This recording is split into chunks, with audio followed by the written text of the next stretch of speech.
사우디아라비아의 핵심 석유 시설이 습격을 받은 여파로 국제 유가가 2008년 금융위기 이후 가장 큰 폭으로 올랐습니다.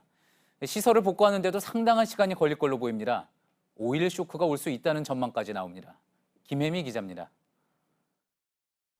국제 유가는 원유 시장 개장과 동시에 폭등했습니다. 현지 시간 16일 미국 뉴욕 상업거래소에선 서부 텍사스산 원유가 하루 전 거래일보다 14.7% 뛴 배럴당 62.9달러로 마감됐습니다. 런던 선물거래소에서 브렌트유도 장중 한때 20% 가까이 올랐다가 14.6% 뛴 69.02달러에 거래를 마쳤습니다. 모두 하루치 상승폭으로는 2008년 금융위기 이후 11년 만에 최고치입니다. 이번에 공격을 받은 사우디아라비아의 석유시설 두 곳은 하루 평균 570만 배럴의 원유를 생산하는 곳입니다. 사우디 하루 석유 생산량의 절반, 전 세계 생산량의 5%를 책임지고 있는 겁니다. 문제는 피해 규모가 커서 시설 복구가 쉽지 않다는 점입니다. 글로벌 투자은행 골드만삭스는 사우디의 원유 생산 감소가 앞으로 6주간 이어질 경우 국제 유가는 배럴당 75달러까지 치솟을 것으로 전망하고 있습니다. 이런 상황에서 미국과 이란의 갈등이 물리적 충돌로 번질 경우 국제 유가는 더욱 요동칠 것으로 보입니다. 미국 CNBC는 전문가를 인용해 미국이 이란에 대해 군사적 대응에 나설 경우 배럴당 가격이 85달러를 찍을 수 있다고 예측했습니다. JTBC 김혜미입니다. 그렇다면 미국이 군사적인 대응에 나설 것인가? 도널드 트럼프 미국 대통령은 이번 사우디 피격과 관련해 전쟁을 원치는 않는다면서도 어느 누구보다 준비는 돼 있다고 밝혔습니다. 군사적 대응 가능성을 여전히 열어둔 건데요.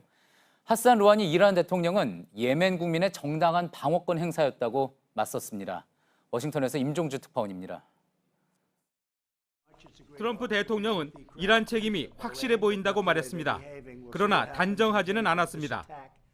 Certainly it would look to most like it was Iran, but I did not say it the way you said. 전쟁은 원하지 않는다면서도 누구보다도 준비는 돼 있다고 했습니다.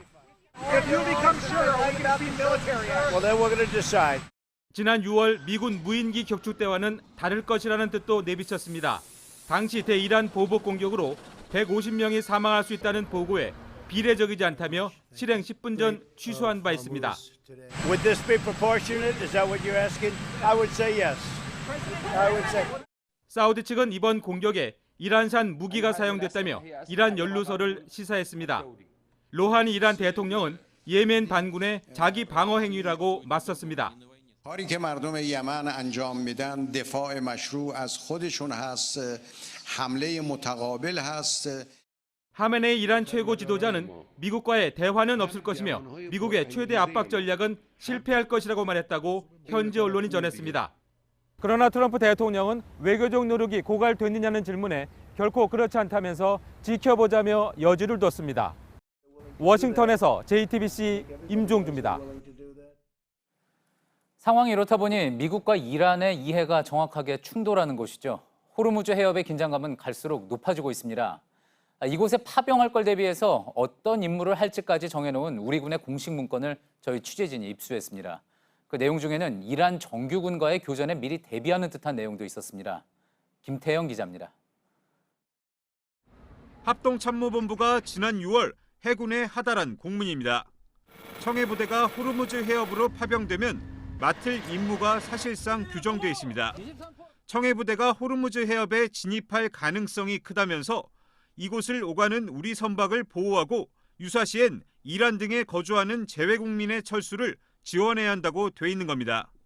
눈길을 끄는 건 이란 정규군과의 충돌에 대한 대비도 지시했다는 점입니다. 파병이 이루어질 경우 상대해야 할 쪽에 사전 전력 분석을 요청한 건데 그 대상이 이란의 무인 잠수정, 미사일, 무인 항공기 등입니다.